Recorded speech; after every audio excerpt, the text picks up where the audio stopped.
여기에 진짜가 있대요. 해발 800m, 정막이 흐르는 고지의 묘역을 찢는 듯한 7살 동자승의 비명. 손톱이 다 깨져 피가 낭자한 손으로 흙바닥을 미친 듯이 긁어대는 아이의 모습에 현장에 있던 모든 이들은 그 자리에 얼어붙고 말았습니다. 아니, 지금 대체 뭐 하는 거야? 당장 저 아이를 끌어내. 성진그룹의 한진규 회장이 노성을 지르며 달려들었지만 아이의 손은 멈추지 않았습니다. 자수성가한 억만장자의 서슬 퍼런 권위도 죽은 아들을 향한 지독한 그리움도 작은 아이가 파헤치는 흙더미 속 진실 앞에서는 아무런 힘이 없었습니다. 아이의 작은 손이 차가운 흙더미 속에서 무언가를 끄집어낸 순간 3년간 철저히 매몰되어 있던 가문의 추악한 비밀이 마침내 세상 밖으로 고개를 내밀기 시작했습니다. 과연 이 무덤 속에 숨겨져 있던 진짜의 정체는 무엇일까요? 사연 시작 전 무료로 할 수 있는 구독을 눌러주시면 여러분의 하루에 잊지 못할 기적 같은 행운이 찾아올 거예요. 그럼 오늘의 사연 시작합니다. 해발 800m 고지의 묘역은 고요했습니다. 거대한 대리석으로 조성된 묘역 곳곳에는 값비싼 조각상들이 늘어서 있었고 그 중앙에 자리한 무덤은 마치 궁전처럼 웅장했습니다. 산바람이 솔솔 불어와 묘역을 감싸고 있었습니다. 검은 승용차 행렬이 좁은 산길을 따라 천천히 올라왔습니다. 맨 앞차에서 내린 한진규는 깔끔하게 다린 정장 차림으로 묘역을 올려다봤습니다. 65세의 나이에도 불구하고 그의 눈빛은 여전히 날카로웠습니다. 그의 옆으로 오 여사가 검은 양산을 받쳐든 수행원의 부축을 받으며 조심스럽게 발을 내디뎠습니다. 검은 한복을 입은 그녀의 얼굴에는 깊은 슬픔이 배어 있었습니다. 오늘로 3년이구나. 한진규가 낮은 목소리로 중얼거렸습니다. 오 여사는 대답하지 않고 묘역 쪽으로 걸음을 옮겼습니다. 한 걸음 한 걸음이 무거워 보였습니다. 뒤따라온 수행원들이 제사용품을 들고 차례로 내렸습니다. 강학수 비서가 한진규의 뒤를 따라 걸으며 주변을 살폈습니다. 그때 산속의 정적을 깨는 거친 소리가 들려왔습니다.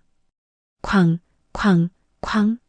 삽이 단단한 흙을 파는 듯한 소리였습니다. 저게 무슨 소리야? 한진규가 눈썹을 찌푸리며 수행원들을 돌아봤습니다. 이 시간에 누가 묘역에서 일을 하나? 확인해 보겠습니다. 수행원 하나가 앞서 뛰어가더니 곧 창백한 얼굴로 돌아왔습니다. 회장님, 이상한 일이 일어났습니다. 뭔 일이야? 한진규의 목소리에 불안감이 묻어났습니다. 한진규와 오 여사가 급히 묘역으로 향했습니다. 강학수와 수행원들도 뒤따랐습니다. 아들의 무덤 바로 앞에서 믿을 수 없는 광경이 펼쳐지고 있었습니다. 작은 체구의 아이가 맨손으로 무덤 옆 흙을 파헤치고 있었습니다. 회색 승복을 입은 동자승이었습니다. 아이의 손톱은 이미 깨져 피가 흐르고 있었고 얼굴과 옷은 온통 흙투성이었습니다. 야, 너 지금 뭐 하는 거야? 한진규가 고함을 치며 달려들었습니다. 목소리가 산 전체에 울려 퍼졌습니다. 동자승 해탈이 고개를 들었습니다. 7살 아이의 눈가에는 눈물과 흙이 뒤섞여 있었고 작은 입술은 떨리고 있었습니다. 여기에 진짜가 있대요. 해탈이 떨리는 목소리로 말했습니다. 형아가 아빠한테 속지 말라고 했어요. 뭐라고? 한진규가 아이의 작은 팔을 낚아채려 했습니다. 안 돼요. 해탈이 필사적으로 몸을 비틀며 다시 땅을 팠습니다. 작은 손으로 단단한 흙덩이를 긁어냈습니다. 오 여사가 그 모습을 보더니 비명을 질렀습니다. 아니야, 내 아들 무덤을. 그녀의 목소리가 산울림이 되어 돌아왔습니다. 그 순간 오 여사가 그 자리에 주저앉았습니다. 수행원들이 급히 달려와 그녀를 부축했습니다. 사모님, 괜찮으세요? 내 아들 무덤이, 내 아들이. 오 여사가 흐느끼기 시작했습니다. 한진규의 얼굴이 불그락푸르락 변했습니다. 당장 이 아이를 끌어내. 강학수가 당황한 기색을 숨기지 못하며 경호원들을 향해 손짓했습니다. 빨리 아이를 잡으세요. 경호원 둘이 해탈에게 달려들었습니다. 하지만 해탈은 마지막 힘을 다해 무덤 옆 깊숙한 곳을 팠습니다. 형아가 매일 밤 찾아와서 이 속이 너무 답답하다고 했어요. 해탈이 울부짖으며 말했습니다. 아빠한테 이걸 꼭 전해달라고 빌었어요. 무슨 헛소리를. 한진규가 말을 잇지 못했습니다. 해탈의 손가락 끝에 뭔가 단단한 것이 걸렸습니다. 있어요. 해탈이 외치며 무언가를 흙더미에서 끄집어냈습니다. 방수팩에 쌓인 낡은 가죽 지갑이었습니다. 해탈이 그 지갑을 털어내더니 한진규의 발치로 던졌습니다. 이거예요. 형아가 숨겨놓은 거예요. 한진규가 떨리는 손으로 지갑을 집어들었습니다. 가죽이 낡고 상처투성이었지만 아들이 쓰던 지갑이 분명했습니다. 이게 어떻게 여기에? 도련님이 사고 날 때 가지고 계시던 지갑입니다. 강학수가 재빨리 말했습니다. 분명 차 안에서 다 탔을 텐데요. 강학수의 목소리에 미묘한 떨림이 있었습니다. 한진규가 지갑을 조심스럽게 열었습니다. 그 안에서 낡은 종이 뭉치가 나왔습니다. 필체가 아들의 것과는 전혀 달랐습니다. 이 글씨는 분명 우리 아들 글씨가 아닌데. 한진규의 손이 더욱 심하게 떨렸습니다. 지갑 깊숙한 곳에서 작은 펜형 녹음기까지 떨어져 나왔습니다. 은색 녹음기가 햇빛에 반짝였습니다. 묘역에 있던 모든 사람들이 숨을 죽였습니다. 바람마저 멈춘 것 같았습니다. 한진규가 녹음기를 주워들고 재생 버튼에 손가락을 가져갔습니다. 그 순간 강학수의 얼굴이 창백하게 질렸습니다. 회장님, 그건 아마 고장 났을 겁니다. 강학수가 서둘러 말했습니다. 3년이나 땅에 묻혀 있었으니까요. 하지만 한진규는 이미 버튼을 눌렀습니다. 잠시 정적이 흐른 후 스피커에서 아들의 목소리가 흘러나왔습니다. 아빠, 강 비서가 차를 만졌어요. 브레이크가 안 돼요. 녹음기에서 계속 아들의 목소리가 흘러나왔습니다. 도와주세요. 브레이크가 안 돼요. 강 비서가 정비소에서. 그 다음은 끔찍한 충돌음과 비명소리였습니다. 금속이 부딪히는 소리와 유리가 깨지는 소리가 뒤섞였습니다. 한진규의 얼굴이 흙빛으로 변했습니다. 손에 든 녹음기가 덜덜 떨렸습니다. 입술이 파르르 떨리며 제대로 된 말이 나오지 않았습니다. 이게 무슨... 이건 기계 결함입니다. 강학수가 성큼 다가서며 녹음기를 뺏으려 했습니다. 오래된 기계라 그런 거예요. 땅에 묻혀서 망가진 거죠. 한진규가 강학수의 손을 거칠게 뿌리쳤습니다. 손대지 마. 20년간 수족처럼 부린 신복을 처음으로 낯선 적처럼 노려봤습니다. 한진규의 눈에는 의심과 분노가 뒤섞여 있었습니다. 해탈이 차가운 돌바닥에 엎드렸습니다. 온몸이 흙투성이인 채로 한진규를 올려다봤습니다. 형아가 매일 밤 찾아와요. 무슨 소리를 하는 거냐? 한진규가 아이 앞에 무릎을 꿇었습니다. 내가 본 형이 누구냐? 형아 사진에 있는 사람이요. 해탈이 무덤을 가리키며 말했습니다. 형아가 이 속이 너무 답답하다고 했어요. 아빠한테 진실을 꼭 말해달라고요. 진실이라니. 한진규의 목소리가 잠겼습니다. 그때 오 여사가 정신을 차렸습니다. 수행원의 부축을 받으며 휘청거리면서 일어났습니다. 여보, 그게 뭐야? 방금 들린 건 우리 아들 목소리 맞지? 한진규가 떨리는 손으로 지갑 속 종이 뭉치를 펼쳤습니다. 아들의 필체가 분명한 글씨로 빽빽하게 적힌 유언장이었습니다. 이건 진짜 우리 아들이 쓴 거야. 오 여사가 떨리는 목소리로 말했습니다. 글씨체가 완전히 달라. 강 비서가 가져다 준 유언장과는 그건 누군가 위조한 겁니다. 강학수가 급히 말을 끊었습니다.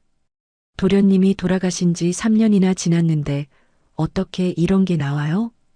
한진규가 유언장을 소리내어 읽기 시작했습니다. 아빠, 회사를 강 아저씨에게 맡기면 안 돼요. 강 아저씨는 나쁜 일을 많이 했어요. 강학수의 이마에 식은 땀이 송골송골 맺혔습니다. 회장님, 그만하십시오. 비밀 계좌 번호는 스위스 은행 447-892.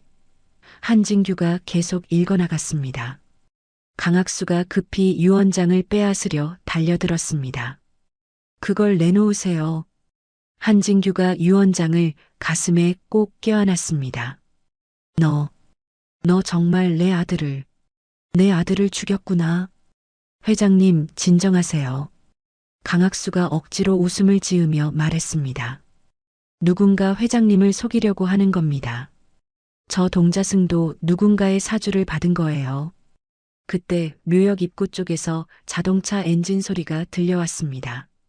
검은 승용차 여러 대가 산길을 거칠게 올라오고 있었습니다. 타이어가 자갈을 튕기는 소리가 요란했습니다. 강학수가 휴대폰을 꺼내 누군가에게 전화를 걸었습니다. 예, 지금 올라오세요. 상황이 복잡해졌습니다. 한진규가 자신의 휴대폰을 꺼내 경찰에 전화하려 했습니다. 하지만 액정에는 신호가 잡히지 않는다는 표시만 떴습니다. 이상해, 여기는 항상 신호가 잘 잡혔는데. 한진규가 휴대폰을 흔들어 봤습니다. 오 여사도 자신의 휴대폰을 확인했습니다. 나도 안 돼. 완전히 막혔어. 해탈이 한진규의 옷자락을 붙잡았습니다. 아저씨, 나쁜 사람들이 와요. 형아가 조심하라고 했어요. 강학수가 본색을 드러내며 한진규를 차갑게 노려봤습니다. 20년간 지켜온 가면이 서서히 벗겨지고 있었습니다. 회장님, 그 지갑을 넘기시는 게 좋을 겁니다. 검은 승용차들에서 정체 모를 남자들이 우르르 내렸습니다. 모두 덩치가 크고 험상궂은 얼굴을 하고 있었습니다. 검은 정장을 입고 선글라스를 낀 모습이 불길했습니다. 저 사람들이 누구야? 오 여사가 남편의 팔을 붙잡았습니다. 여보, 무서워. 한진규가 해탈을 품에 안았습니다. 괜찮다. 아저씨가 지켜줄게. 외부와 단절된 산 정상 묘역에서 그들은 완전히 고립되었습니다. 가장 가까운 민가까지도 몇 킬로미터나 떨어져 있었습니다. 강학수가 찬 웃음을 지었습니다. 20년 동안 충성했는데 이제 와서 의심하시는군요. 너는 도대체. 한진규가 말을 잇지 못했습니다. 저는 처음부터 회장님의 부하가 아니었어요. 강학수의 목소리가 완전히 달라졌습니다. 성진그룹을 집어삼키기 위해 들어온 거죠. 오 여사가 비명을 질렀습니다. 이럴 수가. 해탈이 한진규의 품에서 떨며 말했습니다. 형아가 맞다고 했어요.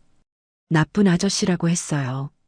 강학수의 부하들이 묘역을 포위하기 시작했습니다.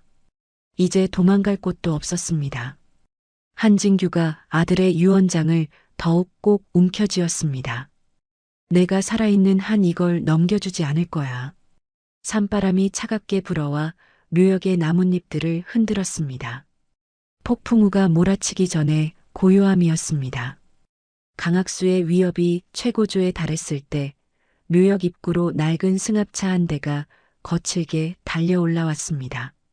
먼지를 일으키며 급정거한 승합차가 강학수의 보안팀 차량들 사이를 가로막았습니다. 승합차 문이 열리더니 중년 남자와 지팡이를 든 소녀가 내렸습니다.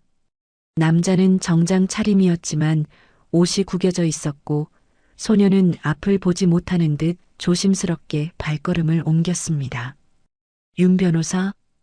한진규가 놀라며 그 남자를 알아봤습니다. 자네 어디 갔었나? 3년 동안 연락도 없이. 윤 변호사가 숨을 헐떡이며 한진규에게 달려왔습니다. 회장님, 늦어서 죄송합니다. 윤 변호사가 작은 USB를 꺼내 한진규에게 보였습니다. 도련님이 돌아가시기 전에 저에게 맡기신 겁니다. 강 비서의 모든 비리가 들어있어요. 강학수가 얼굴이 새파랗게 질린 채 뒤로 물러섰습니다. 윤 변호사, 당신 지금까지 어디 숨어 있었어? 도련님이 위험하다고 하셔서 피해 있었습니다. 윤 변호사가 떨리는 목소리로 대답했습니다. 강 비서가 저를 죽이려 했거든요. 시각장애인 소녀가 해탈의 목소리를 듣고 달려왔습니다. 오빠. 해탈이 소녀를 꼭 안았습니다. 누나, 왜 여기까지 와? 오빠 걱정돼서. 소녀가 눈물을 흘리며 말했습니다. 한진규가 두 아이를 번갈아 봤습니다. 너희들이 서로 아는 사이구나. 형아가 우리를 돌봐주셨어요. 해탈이 한진규를 올려다보며 말했습니다. 형아는 착한 사람이었어요. 가난한 아이들을 많이 도와줬어요. 소녀가 주머니에서 작은 녹음기를 꺼냈습니다. 아저씨, 이거 들어보세요. 형아, 오빠가 마지막에 저한테 남긴 말이에요. 소녀가 녹음기를 틀자 아들의 목소리가 흘러나왔습니다. 강 비서가 정 비사 김 씨에게 돈을 줬어. 내 차 브레이크를 망가뜨리라고 했어. 한진규가 주먹을 불끈 쥐었습니다. 이 악마 같은 놈. 강학수가 이성을 잃고 소리쳤습니다. 다 거짓말이야. 모두 조작된 거라고. 강학수가 부하들에게 손짓했습니다. 저 녀석들을 모두 잡아. 덩치 큰 남자들이 한진규와 윤 변호사에게 달려들었습니다. 오 여사가 비명을 지르며 남편 뒤로 숨었습니다. 해탈이 재빨리 지갑을 품에 감추고 묘역 뒤편으로 달렸습니다. 비석들과 석등 사이의 좁은 틈으로 몸을 숨겼습니다. 저 꼬마를 놓치면 안 돼. 강학수가 고함을 쳤습니다. 괴한들이 해탈을 찾아 묘역 곳곳을 뒤졌습니다. 해탈은 숨을 죽이고 작은 틈 사이에 웅크리고 있었습니다. 한진규가 윤 변호사를 지키려고 괴한들과 몸싸움을 벌였습니다. 내 아들을 죽인 놈들. 오 여사가 울부짖었습니다. 도와주세요. 누구든지 도와주세요. 하지만 산 정상의 묘역에는 그들 말고는 아무도 없었습니다. 바람만이 차갑게 불어와 석등들을 흔들었습니다. 해탈이 숨어있는 틈 앞까지 괴한 하나가 다가왔습니다. 해탈은 떨리는 손으로 무덤가에 떨어진 검은 돌멩이를 집었습니다. 여기 있나? 괴한이 중얼거리며 해탈이 숨은 곳을 들여다봤습니다. 해탈이 돌멩이를 절벽 아래로 던졌습니다. 돌멩이가 절벽을 굴러 떨어지는 소리가 났습니다. 저기다. 괴한이 절벽 쪽으로 뛰어갔습니다. 다른 괴한들도 모두 절벽으로 달려갔습니다. 해탈은 가슴을 쓸어내리며 안도의 숨을 내쉬었습니다. 그때 산 아래에서 목탁 소리와 함께 나무 아미타불을 외치는 소리가 들려왔습니다. 해탈의 비명소리를 들은 절의 스님들이 올라오고 있었습니다. 묘역 아래에서 올라오는 목탁 소리가 점점 가까워졌습니다. 나무 아미타불, 나무 아미타불. 건장한 스님 5명이 몽둥이를 든 채 가파른 산길을 올라왔습니다.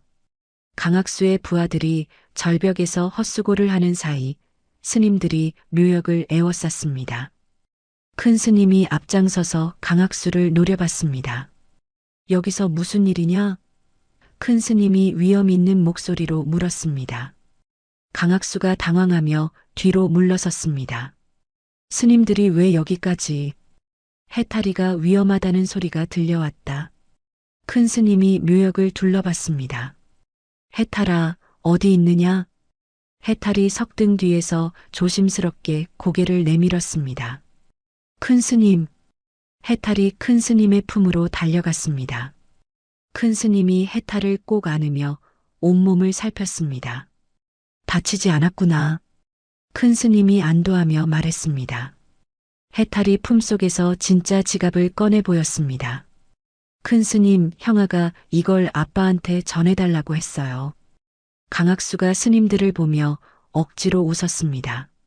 스님들, 오해입니다. 우리는 그냥 조용히 하거라. 큰 스님이 강학수를 한번 째려보더니 한진규에게 다가갔습니다. 이분이 해탈이가 말하던 그 아버지시군요. 한진규가 고개를 끄덕였습니다. 스님, 이 아이가 제 아들의 마지막 진실을 전해줬습니다. 윤 변호사가 미리 호출해둔 사설 보안업체 차량들이 산 아래에서 올라오는 소리가 들렸습니다. 강학수의 포위망이 뚫리기 시작했습니다. 강학수가 부하들에게 소리쳤습니다. 철수한다. 강학수의 보안팀이 황급히 차량으로 달려가 도주했습니다. 묘역에는 한진규 일행과 스님들만 남았습니다. 한진규가 떨리는 손으로 아들의 진짜 유언장을 펼쳤습니다. 아들아, 내가 이런 마음이었구나. 유언장에는 아들의 진심이 담긴 글이 빼곡히 적혀 있었습니다. 아빠, 저는 돈보다 사람이 더 소중하다고 생각해요.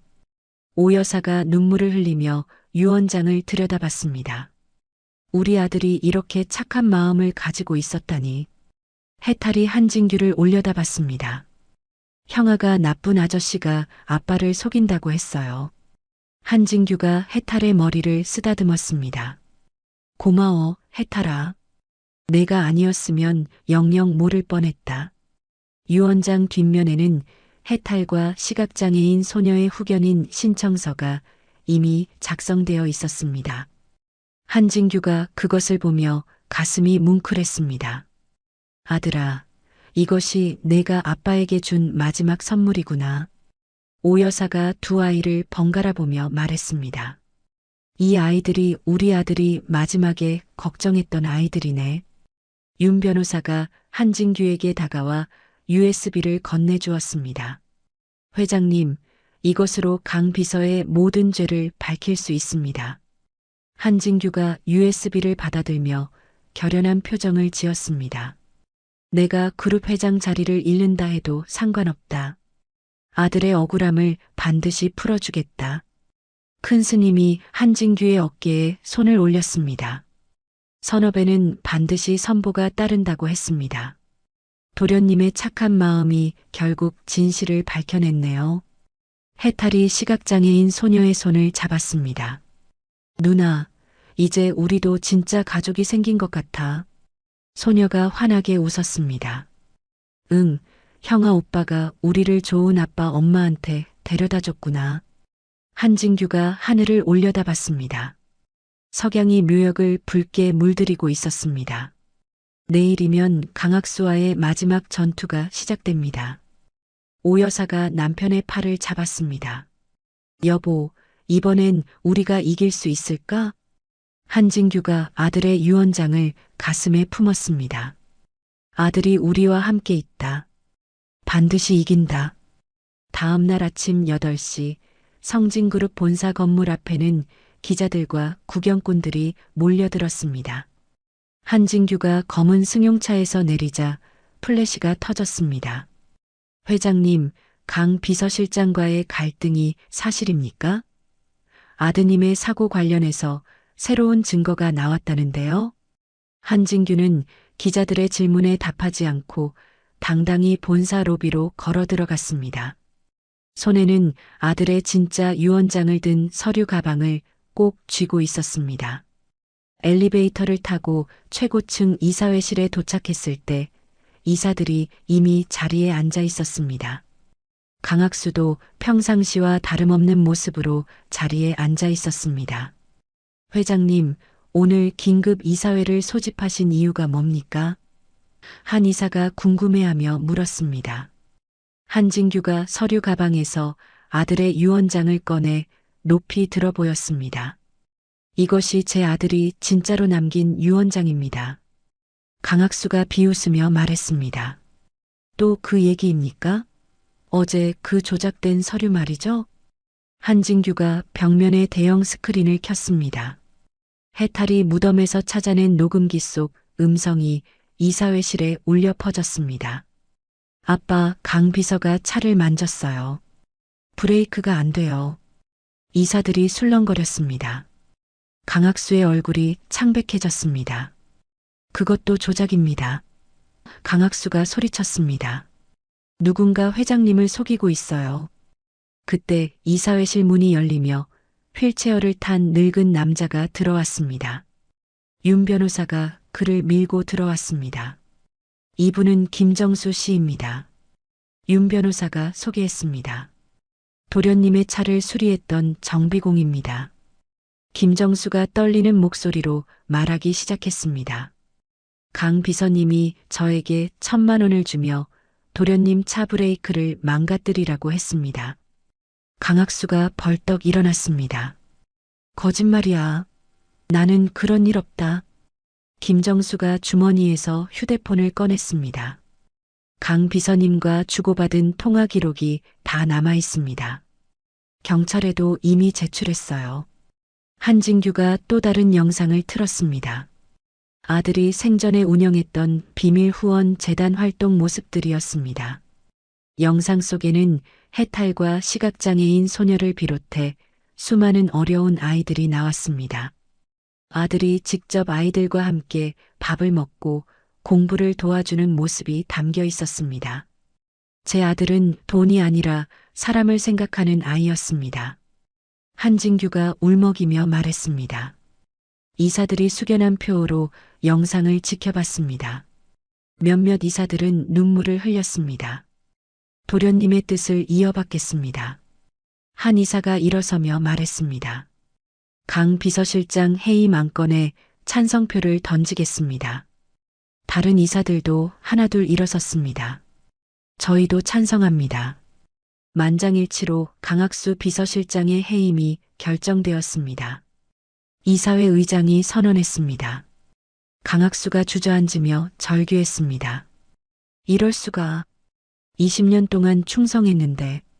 한진규가 마이크 앞에 섰습니다. 저는 오늘 제 개인 지분의 절반을 사회적 약자를 위한 기금으로 내놓겠습니다. 이사회실이 박수 소리로 가득 찼습니다. 한진규가 계속 말했습니다. 그리고 앞으로는 전문 경영인 체제로 회사를 운영하겠습니다. 제 아들의 뜻대로 말입니다. 강학수가 경찰들에게 끌려나가며 마지막까지 소리쳤습니다. 한진규, 너도 끝이야. 내가 가만두지 않을 거다. 하지만 아무도 그의 말에 귀 기울이지 않았습니다. 정의는 결국 승리했습니다. 한진규가 창밖을 내다봤습니다. 파란 하늘에 구름 한 점 없이 맑았습니다. 마치 아들이 하늘에서 미소 짓고 있는 것 같았습니다. 한진규가 승리의 여운에 젖어 저택으로 돌아온 지 사흘 후 충격적인 소식이 전해졌습니다. 구속영장 집행을 앞둔 강학수가 호송차에서 탈출했다는 것입니다. 무슨 말이야? 한진규가 전화를 받으며 소리쳤습니다. 어떻게 호송차에서 탈출할 수가 있어? 죄송합니다, 회장님. 터널 구간에서 동료들과 짜고 탈출한 것 같습니다. 이 형사의 목소리가 휴대폰 너머로 들렸습니다. 저녁 무렵 한진규의 저택 거실에서는 평화로운 일상이 펼쳐지고 있었습니다. 해탈과 시각장애인 소녀가 바닥에 앉아 퍼즐을 맞추며 놀고 있었습니다. 이 조각이 여기 맞는 것 같은데. 해탈이 퍼즐 조각을 들고 말했습니다. 오빠, 제가 만져볼게요. 소녀가 손으로 퍼즐 모양을 더듬었습니다. 오 여사는 부엌에서 아이들 저녁 간식을 준비하고 있었습니다. 따뜻한 호떡을 부치는 고소한 냄새가 집안에 퍼졌습니다. 아이들아, 호떡 다 됐다. 오 여사가 부엌에서 소리쳤습니다. 한진규는 서재에서 아들의 사진을 바라보며 차를 마시고 있었습니다. 아들아, 이제야 내 원수를 갚았다. 그때 갑자기 거실 전등이 꺼졌습니다. 예비 전원도 작동하지 않았습니다. 온 집이 캄캄한 어둠에 휩싸였습니다. 왜 갑자기 불이 꺼졌지? 오 여사가 부엌에서 당황하며 소리쳤습니다. 해탈이 소녀의 손을 꼭 잡았습니다. 누나, 무서워하지 마. 한진규가 서재에서 나와 중앙 제어판을 확인했습니다. 하지만 모든 시스템이 작동하지 않았습니다. 평소 늘 켜져 있던 보안 시스템 불빛도 꺼져 있었습니다. 이상해, 정전이 아닌데 왜 이래? 그때 현관문이 조용히 열리는 소리가 들렸습니다. 누군가 마스터키를 사용해 문을 여는 소리였습니다. 20년 동안 이 집의 모든 열쇠를 관리해온 사람이 있었습니다. 어둠 속에서 강학수의 그림자가 현관에서 거실로 천천히 다가왔습니다. 손에는 번뜩이는 흉기를 들고 있었습니다. 아무도 움직이지 마. 강학수가 냉정하고 차가운 목소리로 말했습니다. 해탈이 소녀를 뒤로 감싸며 숨을 죽였습니다.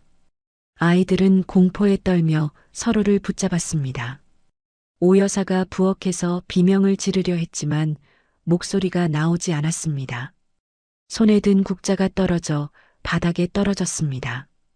한진규가 서재 문을 열고 거실로 나왔다가 강학수를 보고 얼어붙었습니다. 강학수, 너 어떻게 여기에? 20년 동안 이 집의 모든 시스템을 관리한 게 누구인지 잊으셨나요? 강학수가 비웃으며 말했습니다. 보안 시스템도 전기시설도 모든 열쇠도 제가 다 알고 있어요. 그 순간 한진규가 가슴을 움켜쥐고 휘청거렸습니다. 극심한 스트레스와 충격으로 인한 심장 발작이었습니다. 여보, 오 여사가 남편에게 달려가려 했지만 강학수가 막아섰습니다. 한진규가 소파에 기대며 가쁜 숨을 몰아쉬었습니다. 가슴이. 회장님, 고생 많으셨네요.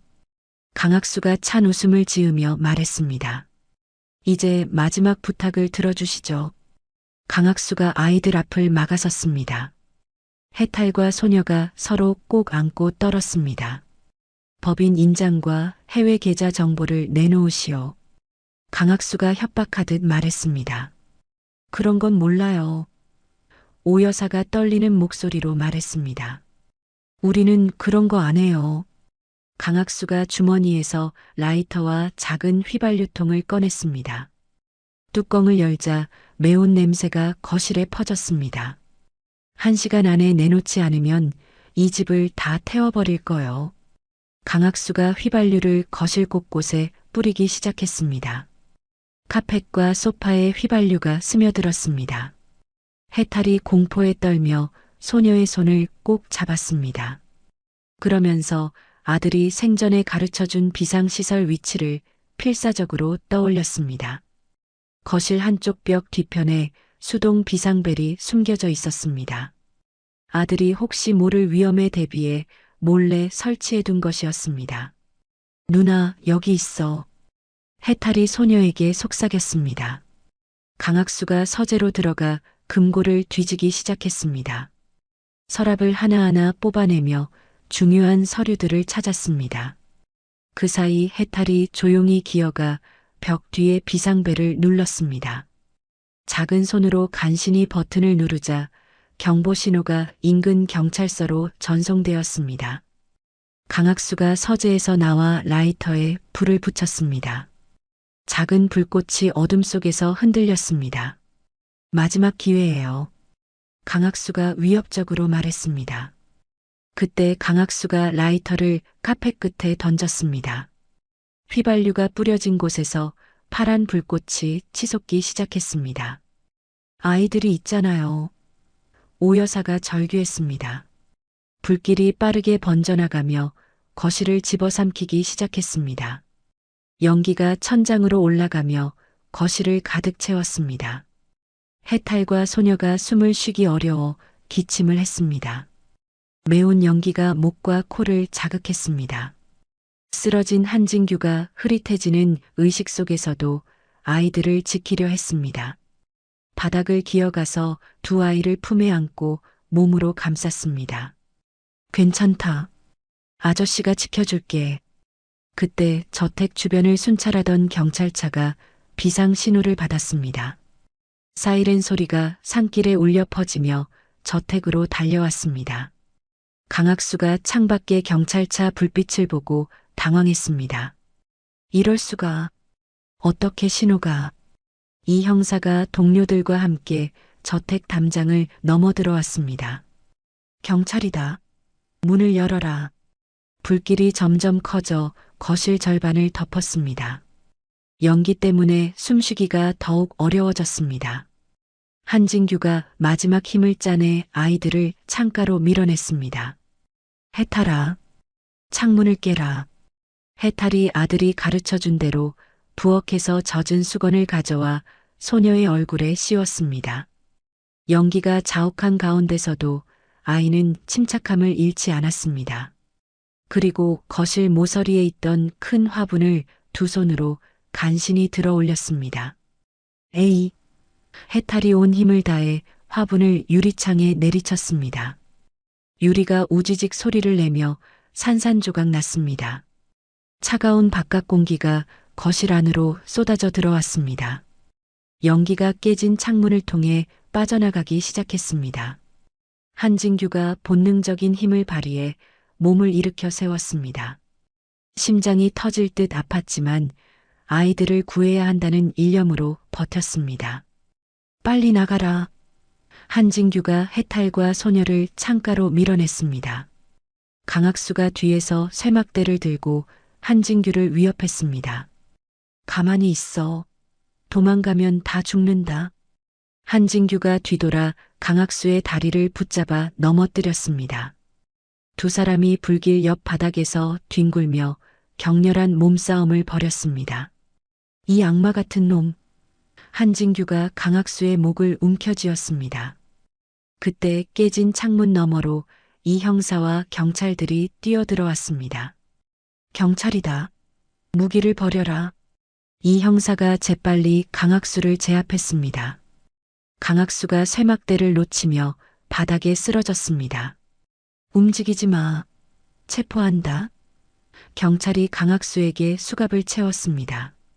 소방대원들이 저택 안으로 달려와 소화기를 분사했습니다. 하얀 소화 약재가 불길을 덮으며 화재가 진압되기 시작했습니다. 응급실로 이송해야 합니다. 구급대원이 쓰러진 한진규를 들것에 올렸습니다. 산소 마스크를 씌우고 심전도 장비를 연결했습니다. 해탈과 소녀도 연기를 많이 마셔 구급차에 함께 탔습니다. 두 아이 모두 얼굴이 새까맣게 그을려 있었습니다.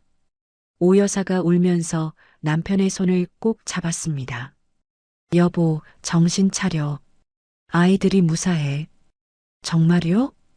한진규가 희미한 목소리로 물었습니다. 구급차가 사이렌을 울리며 병원으로 달렸습니다. 한진규가 희미한 의식 속에서도 해탈의 작은 손을 놓지 않았습니다. 해탈아, 괜찮니? 해탈이 기침을 하며 대답했습니다. 네, 아저씨.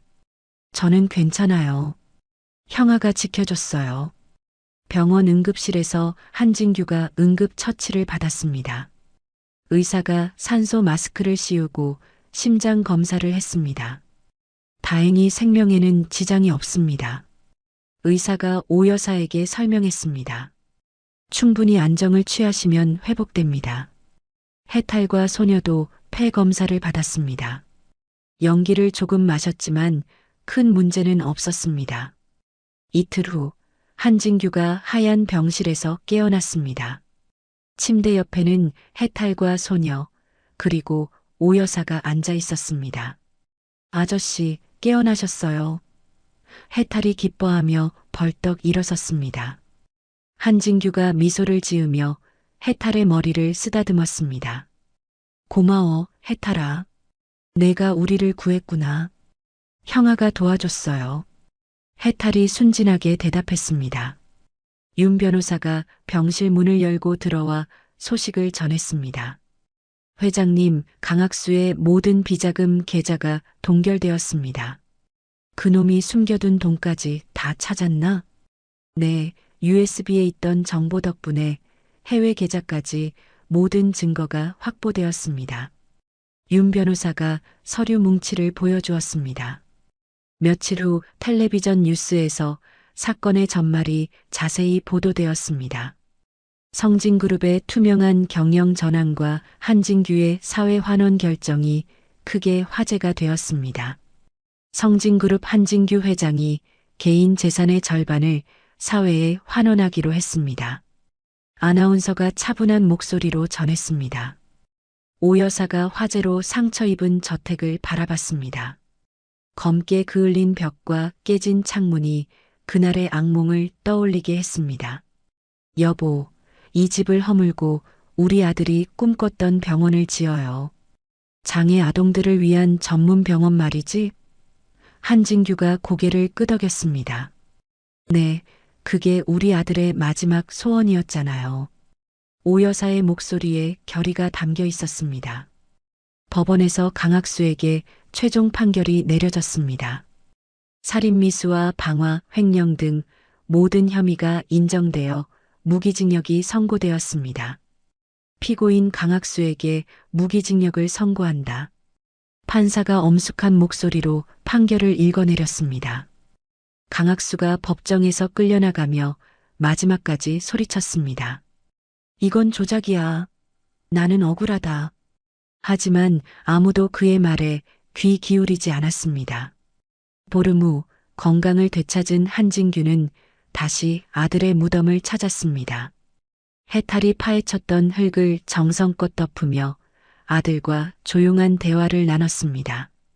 아들아, 이제야 내 원수를 갚았다. 한진규가 무덤 앞에 무릎을 꿇고 말했습니다. 바람이 살랑 불어와 무덤가의 꽃들을 흔들었습니다. 마치 아들이 잘했어요. 아빠라고 말하는 것 같았습니다. 해탈이 한진규 옆에서 꽃을 바쳤습니다. 형아, 나쁜 사람이 벌 받았어요. 한진규가 해탈과 소녀를 바라보며 따뜻하게 웃었습니다. 아들이 남긴 가장 소중한 선물들이었습니다. 1년 후 아들의 묘역은 완전히 새로운 모습으로 바뀌어 있었습니다. 차가운 대리석 대신 수만 송이의 들꽃이 어우러진 작은 수목장이 되었습니다. 누구나 찾아와 쉴 수 있는 평화로운 쉼터였습니다. 산들바람이 불어올 때마다 꽃향기가 온 산에 퍼졌습니다. 한진규가 해탈의 손을 잡고 수목장 앞에 섰습니다. 해탈아, 오늘은 아주 특별한 날이야. 해탈이 고개를 갸웃거리며 아빠를 올려다봤습니다. 무슨 날이에요, 아빠? 내 입양이 정식으로 승인된 날이야. 이제 너는 한해탈이다. 한진규의 목소리에는 깊은 감동이 묻어 있었습니다. 해탈의 얼굴에 환한 웃음이 번졌습니다. 정말요? 제가 진짜 아빠의 아들이 된 거예요? 한진규가 해탈을 꼭 안아주었습니다. 그럼 우리 아들. 해탈이 한진규의 품에서 기뻐하며 말했습니다. 이제 형아한테 자랑할 수 있어요. 저도 진짜 가족이 생겼다고요. 오 여사가 시각장애인 소녀의 손을 잡고 천천히 다가왔습니다. 소녀는 각막 이식 수술을 받은 후 세상을 환하게 볼 수 있게 되었습니다. 엄마, 형아, 오빠 나무가 정말 예뻐요. 소녀가 수목장의 나무를 가리키며 말했습니다. 나뭇잎들이 햇빛에 반짝반짝 빛나요. 그래, 우리 큰아들이 기뻐하고 있구나. 오 여사가 눈물을 글썽이며 말했습니다. 수목장 옆에는 성진그룹이 새로 지은 장애 아동 전문 병원이 우뚝 서 있었습니다. 하얀 건물 정면에는 사랑의 병원이라고 따뜻한 글씨로 적혀 있었습니다. 아들의 이름을 딴 이 병원에는 매일 많은 아이들이 치료받으러 왔습니다. 매일 아침 한진규는 해탈과 함께 아들의 나무에 물을 주었습니다. 아들아, 오늘도 좋은 하루 보내렴. 해탈이 작은 손으로 나무 기둥을 쓰다듬으며 말했습니다. 형아, 저희가 정말 행복하게 살고 있어요. 그리고 형아가 도와주신 다른 아이들도 다 건강해졌어요. 해탈이 병원 쪽을 바라보며 덧붙였습니다. 오 여사는 시내 한복판에 아들의 밥상이라는 무료 급식소를 열었습니다. 매일 수백 명의 어려운 사람들이 따뜻한 밥을 먹으러 왔습니다. 할머니들부터 어린아이까지 모든 이들의 얼굴에 미소가 피었습니다. 어서 오세요. 맛있게 드세요. 오 여사가 할머니 한 분께 정성껏 차린 밥상을 내드렸습니다. 고맙습니다, 사모님. 이런 곳이 있어서 얼마나 다행인지 몰라요. 할머니가 감사 인사를 드렸습니다.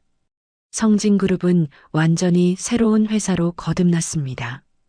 투명한 지배구조를 확립하고 매년 이익의 상당 부분을 사회적 약자를 위해 사용했습니다. 직원들의 자부심도 한층 높아졌습니다. 우리 회사에서 일한다는 게 이렇게 자랑스러울 줄 몰랐어요. 한 직원이 동료에게 말했습니다. 한진규의 서재에는 아들의 사진과 해탈이 선물한 작은 염주가 나란히 놓여 있었습니다. 가문의 비극이 축복으로 승화된 증거였습니다. 서재 한쪽 벽에는 아들이 후원했던 아이들의 사진들이 가득 걸려 있었습니다. 아들의 나무 아래에는 특별한 조각상이 세워져 있었습니다. 해탈이 그날 무덤을 팠던 흙으로 직접 빚어 만든 도자기 천사상이었습니다. 천사가 두 팔을 활짝 벌려 가족을 지키는 모습이었습니다. 4년째 되는 아들의 기일, 한진규 가족은 수목장에 모였습니다. 파란 돗자리를 깔고 앉아 소박한 도시락을 펼쳤습니다. 아들이 생전에 좋아하던 음식들로 가득했습니다. 형아가 제일 좋아하던 김밥이에요. 해탈이 김밥 한 줄을 나무 앞에 정성스럽게 놓았습니다. 형아 오빠, 저도 이제 세상이 이렇게 아름다운 줄 알아요.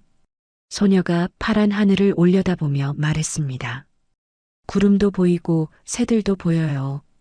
한진규와 오 여사가 서로의 손을 꼭 잡았습니다. 결혼 40년 만에 처음으로 진정한 행복을 느끼고 있었습니다. 젊은 시절에는 몰랐던 소중한 것들을 이제야 깨닫게 되었습니다. 산등성이 너머로 아름다운 노을이 천천히 지고 있었습니다. 주황빛과 분홍빛이 어우러진 하늘이 수목장을 따뜻하게 감쌌습니다. 여보, 우리 이제야 진짜 가족이 된 것 같아. 오 여사가 남편의 어깨에 기대며 말했습니다. 한진규가 아들의 나무를 바라보며 미소 지었습니다. 아들아, 이제야 내가 남긴 진짜 유산이 활짝 꽃을 피웠구나. 바람이 살랑살랑 불어와 나무 잎새들을 부드럽게 흔들었습니다. 마치 아들이 잘했어요, 아빠. 정말 자랑스러워요라고 말하는 것 같았습니다. 해탈이 소녀와 함께 나비를 쫓아 수목장 주변을 뛰어다녔습니다. 아이들의 맑은 웃음소리가 산 전체에 울려 퍼졌습니다. 그 소리는 마치 천사들의 합창 같았습니다. 한진규가 깊이 숨을 들이쉬며 하늘을 올려다봤습니다. 별들이 하나둘 떠오르기 시작했습니다. 그중 가장 밝은 별 하나가 가족을 내려다보고 있는 것 같았습니다. 고마워, 아들아. 너 덕분에 우리가 정말 소중한 걸 찾았다. 한진규가 별을 바라보며 속삭였습니다. 해탈이 달려와 한진규의 품에 안겼습니다. 아빠, 형아가 웃고 계세요. 그래, 우리 형아가 정말 기뻐하고 있구나. 한진규가 해탈의 머리를 쓰다듬으며 말했습니다. 이제 이들에게는 돈으로는 살 수 없는 진정한 보물이 생겼습니다. 서로를 아끼는 마음, 어려운 이웃을 돕는 기쁨, 그리고 하늘에서 지켜보는 아들의 사랑. 해가 완전히 지고 밤이 찾아왔지만 한진규 가족의 마음은 그 어느 때보다 밝았습니다. 따뜻한 가족의 이야기가 이렇게 아름답게 마무리되었습니다. 해탈이 맨손으로 무덤을 파헤치며 외쳤던 여기에 진짜가 있대요. 라는 말처럼 진실은 아무리 깊이 묻혀도 결국 세상 밖으로 나오게 됩니다. 한진규 회장은 아들을 잃은 슬픔 속에서 더 큰 것을 얻었습니다. 돈으로 살 수 없는 진정한 가족의 사랑과 세상을 바꾸는 따뜻한 마음을 말입니다. 강학수라는 악마 같은 존재가 20년간 심어놓은 거짓과 탐욕은 한 아이의 순수한 용기 앞에서 무너졌습니다. 아들이 남긴 진짜 유산은 돈이 아니라 사랑이었고 그 사랑이 새로운 가족을 만들고 수많은 사람들에게 희망을 전했습니다. 때로는 가장 작은 목소리가 가장 큰 진실을 담고 있습니다. 해탈이라는 작은 동자승이 전해준 메시지처럼 말입니다. 이야기를 끝까지 들어주신 분들 진심으로 감사드리고 잘 들었다고 댓글 하나만 남겨주세요. 진심을 담아 응원하겠습니다. 감사합니다.